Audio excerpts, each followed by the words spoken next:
Welcome to Single Parent Success Stories, a podcast designed to inspire single parents.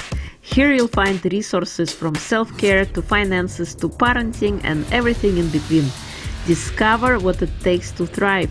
Let the stories inspire you to what is possible.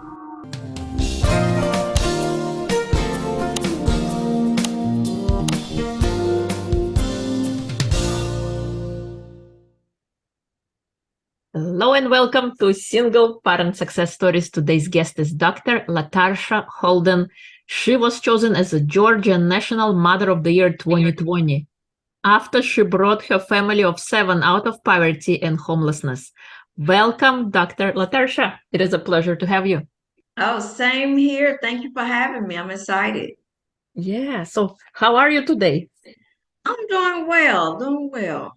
All right, awesome. So please share with us your story. How did you brought your family of 7 out of poverty and homelessness?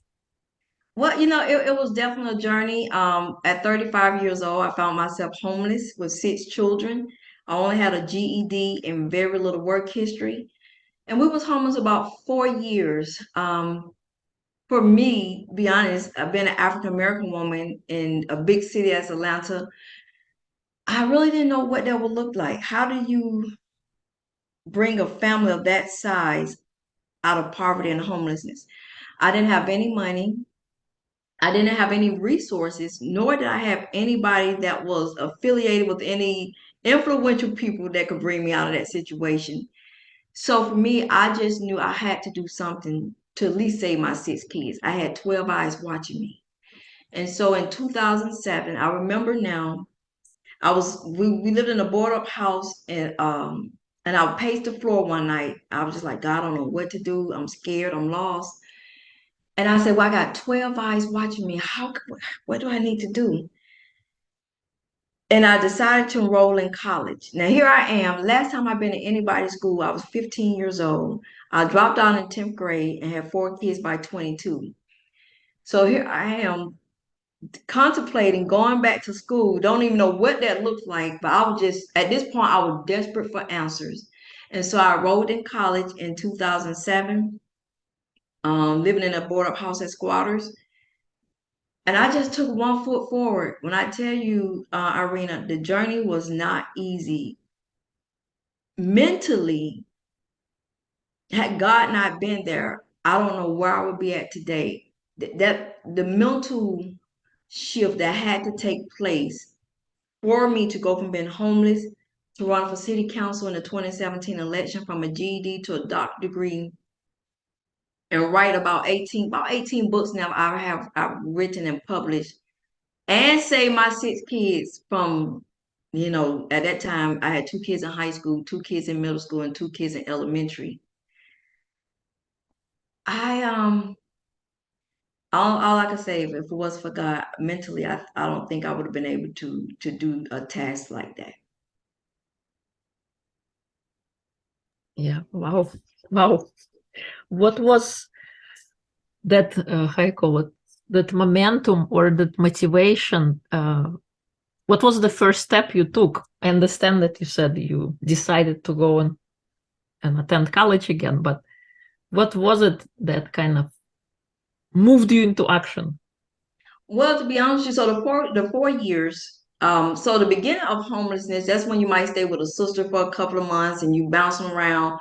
So the 4 years for homelessness, I'm talking about staying with my sister, shelter, sleeping in a car, scraping up money for hotels, and at a board up home. The first 2 years before it got to the deepness, well, I mean, I'm feeling stressed out. What I did is at least try to save my 6 children. You can see a couple of newspaper articles behind me on the wall here, but I just remember calling to my kids and I said, well, I don't have a lot to offer you guys materially. And so all I have to offer you is to show you how to serve and to protect you and love you unconditionally. Now, at this time, I said, older 4 kids, like, what are you talking about? How can we help other people when we don't have it?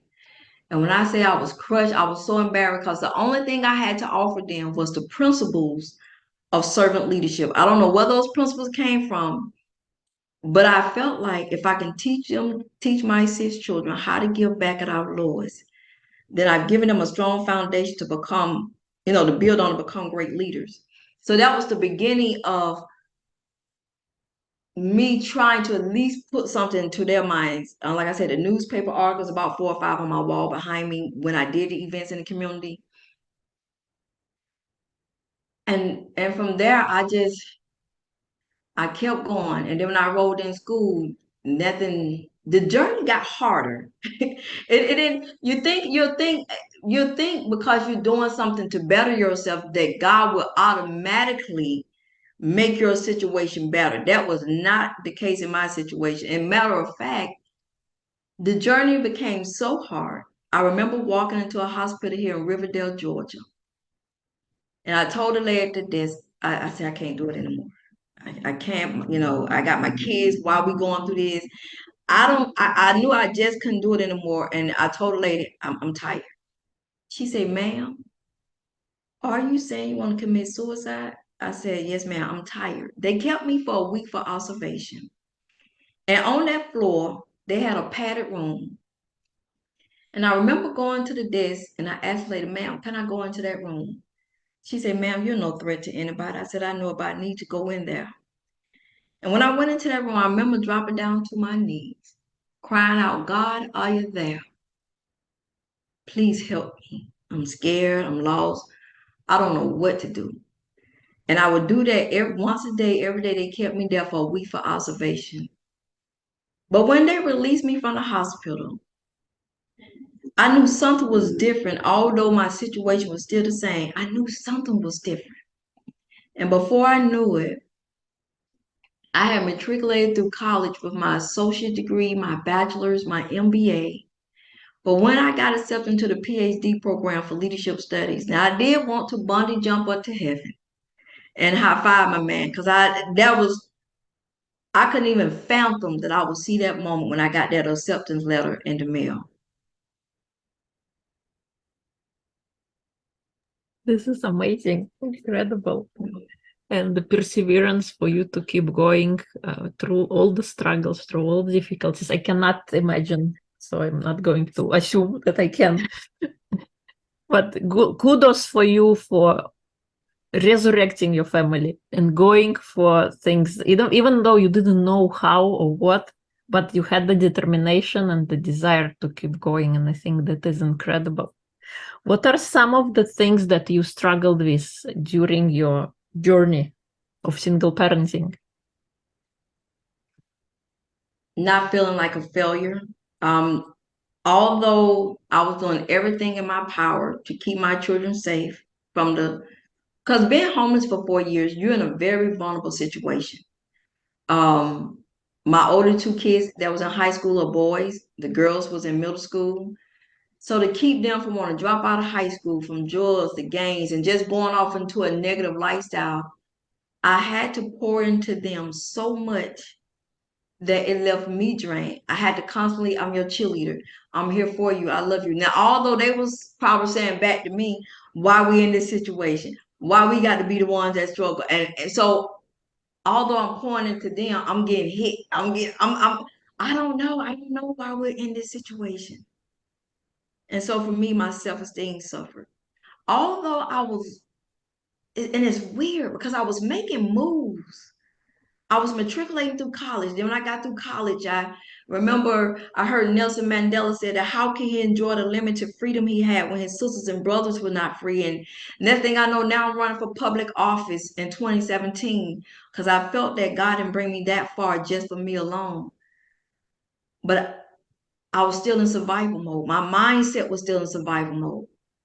And so for me, it was feeling like I'm a failure. Because all I kept thinking about, I wish I had the money where I could have gave y'all some things. I wish I had the money where I could have got y'all nicer clothes. But so for me, I lost myself because I didn't have no one pointing to me.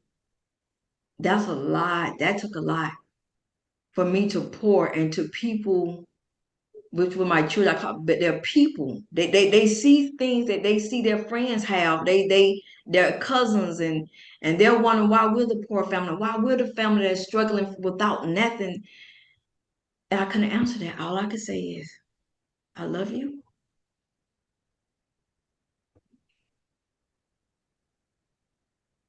I don't know why, but I'm gonna keep going. So I had to learn how to hold my head up, keep going, keep going. And I had to learn how to hold my head up when everything around me was saying no.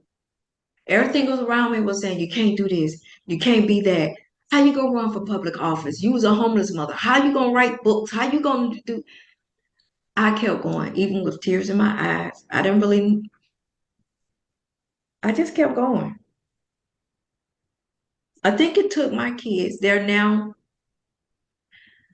34, 32, 30, 29, 22, and 21. I think it took them maybe up to the last 2 years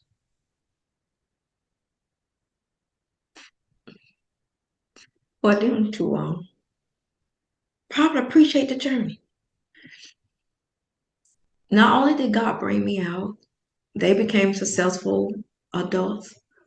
I've never visited a jailhouse. I've never had kids on drugs or in gangs.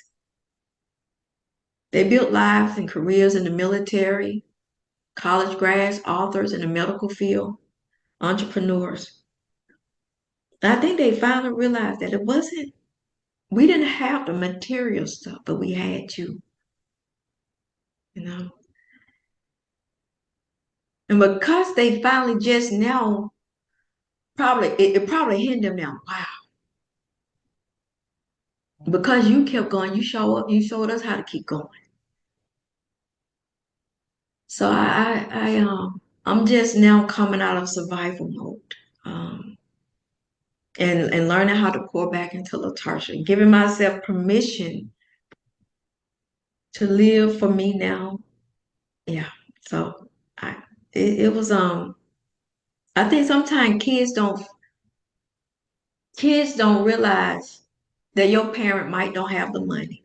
You might can't dress like the popular kids in schools, or your mom and dad probably can't buy you this, but if they love you unconditionally and they're protecting you and they're doing everything in their power to bring you up in a home, whether it's in a shelter, whether you're living with people, they don't realize you probably more richer. Kids don't realize you're probably more richer than the kids you think got the material possession. You can't put a price on love. Yeah, so true. You can't put a price on love, and unfortunately, right now, for kids, yeah, when they see like our other kids are having toys or the clothes or this and that, and they think this is what it's all about.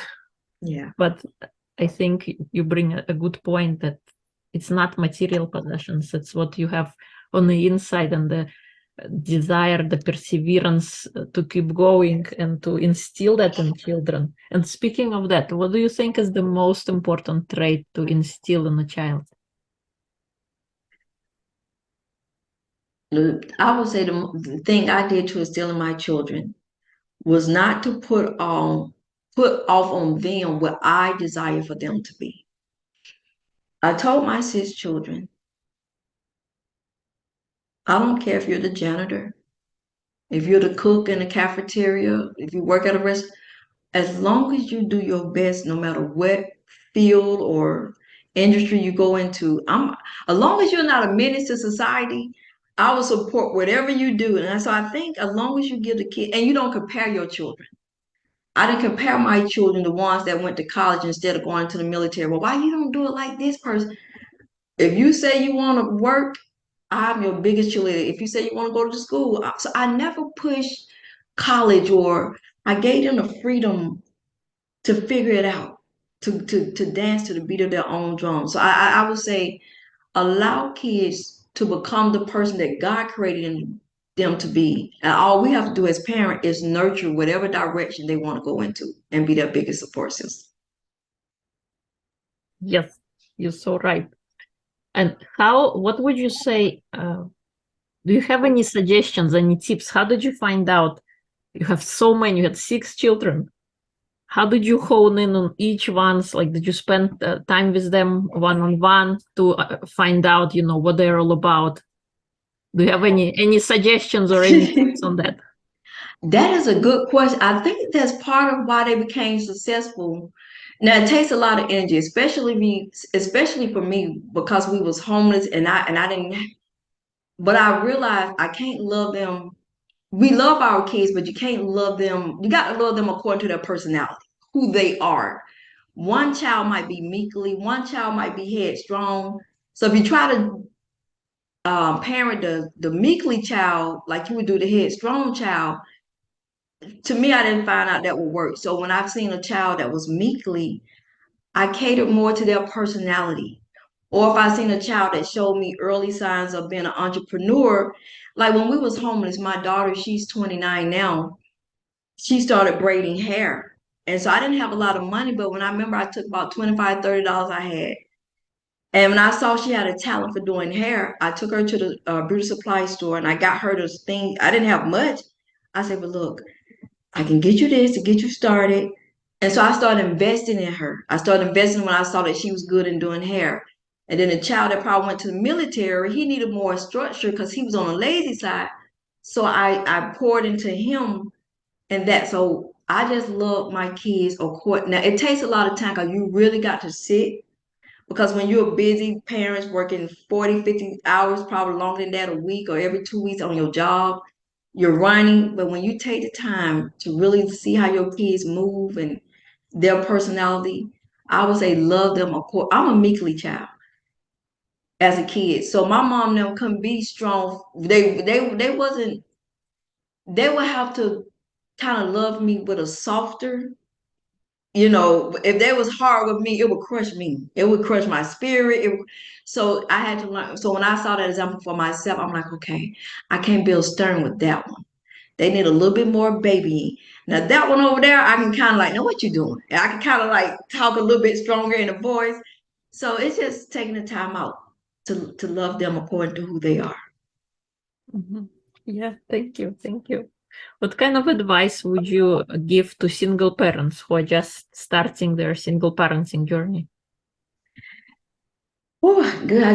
That's why I released a parenting guide. But just for that, after I shared all 30 some years of raising children, I would say if you're starting, if you're a new parent, use it.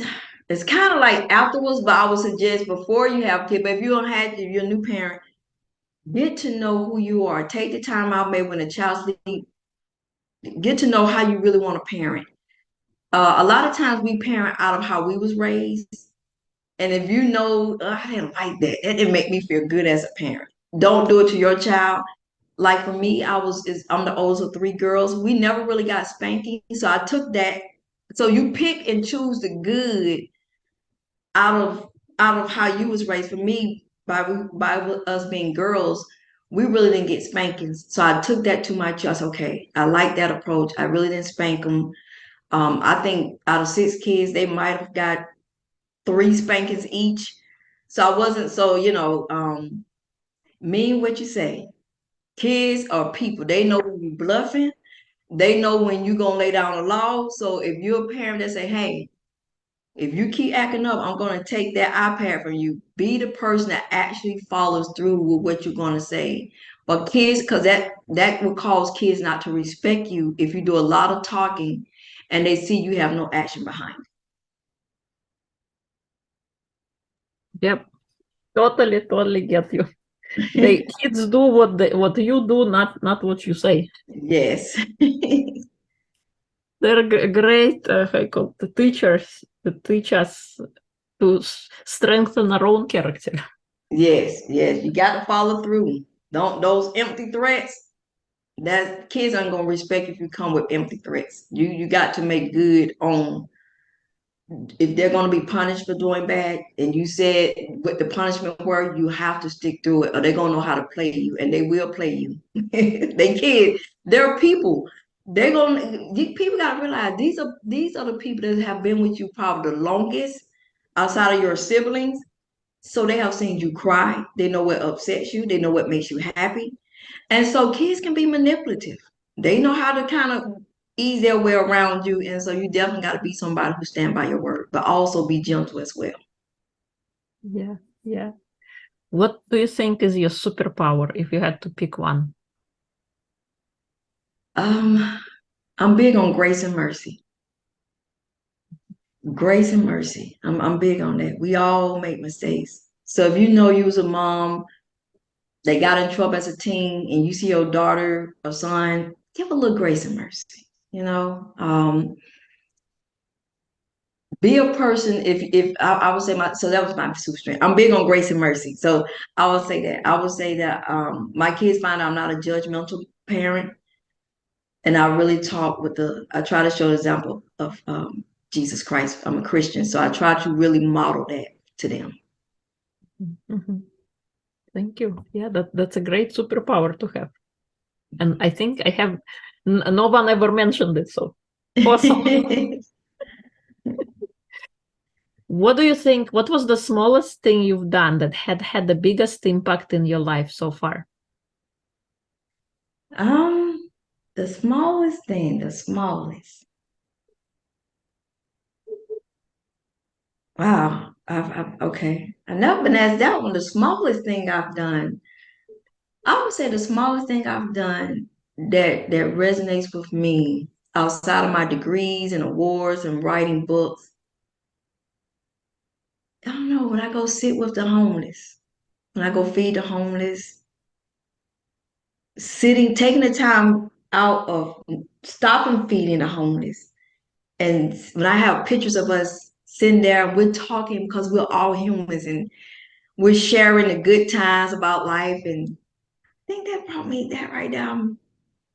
I felt more like the hands and feet of Jesus at that moment, showing love and compassion to people. It's small, but it brings me so much joy. Yeah, because you've been there, you know what it's like, Yeah, and you can relate to those people and you yeah, can connect. And yeah, it's maybe small for you now, but for them, it's such a great deal that somebody is gracious enough and conscious enough to offer their time, to offer their peace of mind, and to kind of shine a light for them that look how, like, where I've been and what I do now, and it is possible for you too. So instilling that little uh, sense of hope in them. yeah. I've been told that with you've been on TV and you've been interviewed around the world, you don't act like. I said, well, that's just that's a. I said, when my time here is up, my kids now gonna boss up my degrees and all my awards, probably put it in a garage somewhere. I said the truth of the matter is I would not be able to take that stuff with me. What I haven't taken, what I can take with me is how I treat my fellow brother and sister with the love and compassion of Jesus Christ. That's when I started a community clothing closet in two low income communities in middle schools. And I remember one day I went back and I asked the parent liaison. I said, "Well, how the kids enjoying the stuff?" I brought in everything my children would need to make them feel comfortable. She said, "Oh, the kids love it." She said, "But you know what? It's this one girl. She's always come to school, her hair wrapped up." And she said, "But when I called her in, I showed her all the stuff you brought in. She said for the first time in the 4 years, she came back to school the next day with her hair did. And she was smiling and she came to show that right there to me will always will probably be one of the best news I've ever heard." Oh, wow, that's incredible. What are you passionate about?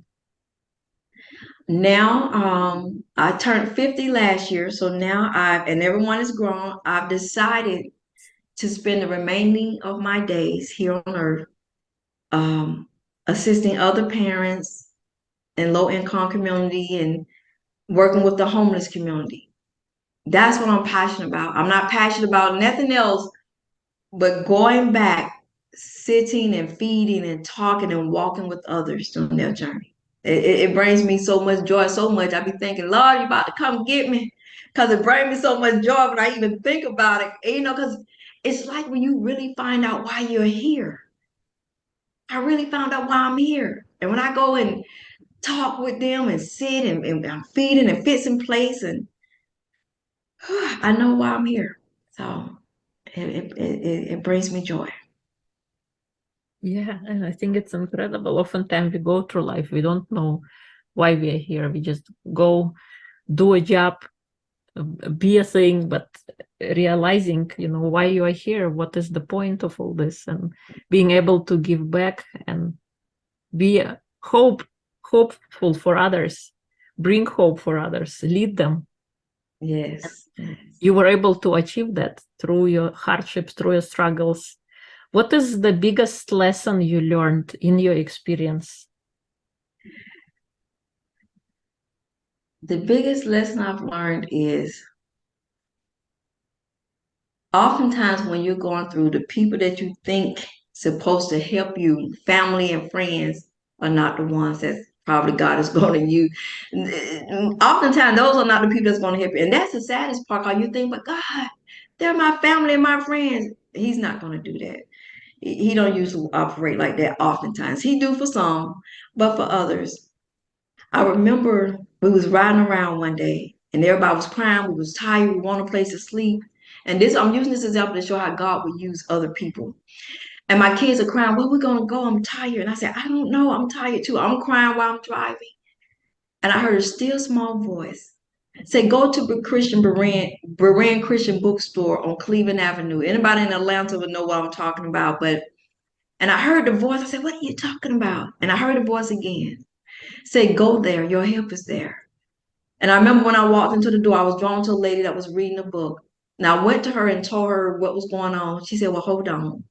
She said, let me go talk with my husband. She went and spoke with her husband. She came back. She said, ma'am, do you have a car? I said, yes, ma'am. She said, well, follow us to the house. I don't know what these people are angels. I can't even remember what they look like. My kids can't remember, but they remembered the people. When we went back to her house, you would have thought we was out of town guests. She cooked a feast. I mean, you would have thought it was Thanksgiving. She took me to Kmart to get a couple of outfits for the two younger kids. And the next day when we left, her and her husband prayed for me and they gave me $60. But one night, God knew me and my kids were restless and we had nowhere to go. And that's just the thing. The beauty of it is we have to trust. Had I not been sensitive to the Holy Spirit when he said, go there, I would have missed that blessing that night. Wow, that's incredible. And kudos to you for listening to your inner voice. Oftentimes we choose to listen to others and ignore our own internal guidance system. Yes. Well done, well done. Mhm. What is next for you? Any fun projects you're working on that you like to share? Yeah, well, I launched a nonprofit titled Four Seasons Single Parent Program. And the reason I call it Four Seasons, because at any time in our life, at any season, life can take a whole 360. But also to encourage the people that I will be working with that seasons change and nothing lasts forever. So the ultimate goal is to open up a small, intimate shelter for women and children. But in the interim, until we get the shelter open, I'll be doing a clothing closet. So I'm looking for a little space in Atlanta where I can have a clothing closet for the community, giving out gas cards and just things I knew we needed to help me along my journey. So I'm just here to offer any assistance to at least ease the burden for some parents.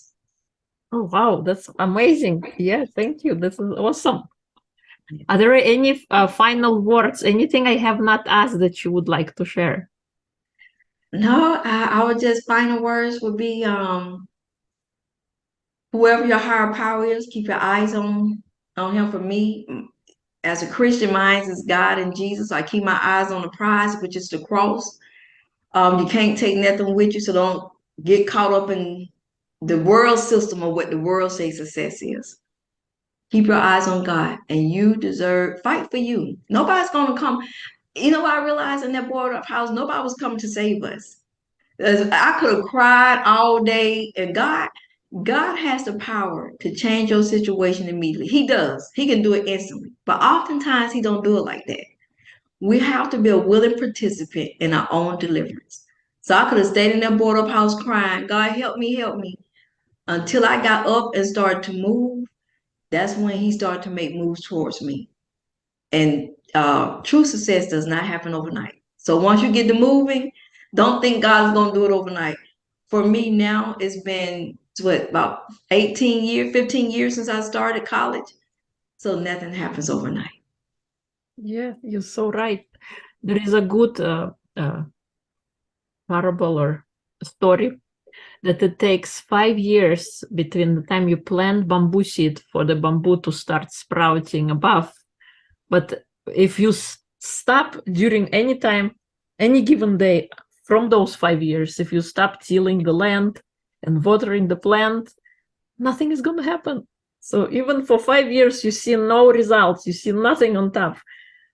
A strong root system is being formed, foundation is being laid, and then in a matter of, I don't know, 3 weeks, you have 90 feet plant.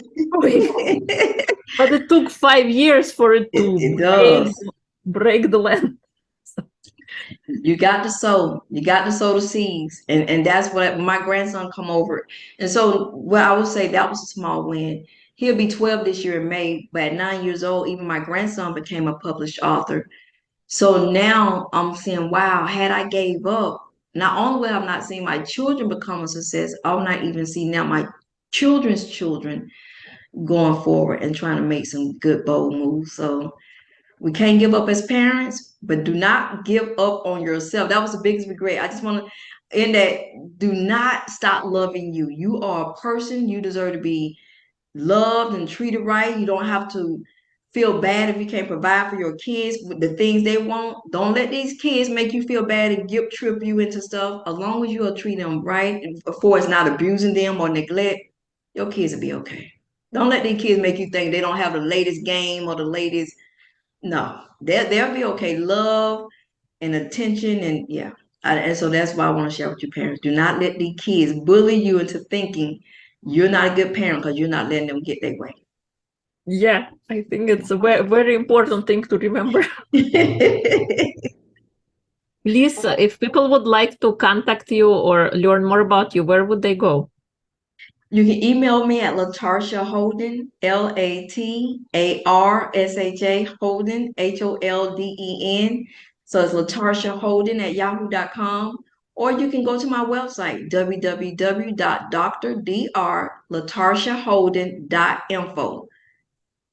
Awesome. And we will include all episode notes, and your books are there available on Amazon.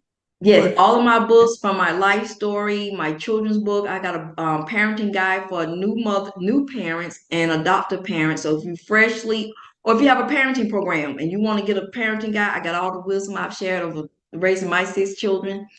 All of my books are available on Amazon, and you can find me on LinkedIn, Facebook, and Instagram. Awesome. Thank you. Thank you. And we'll include everything in episode notes.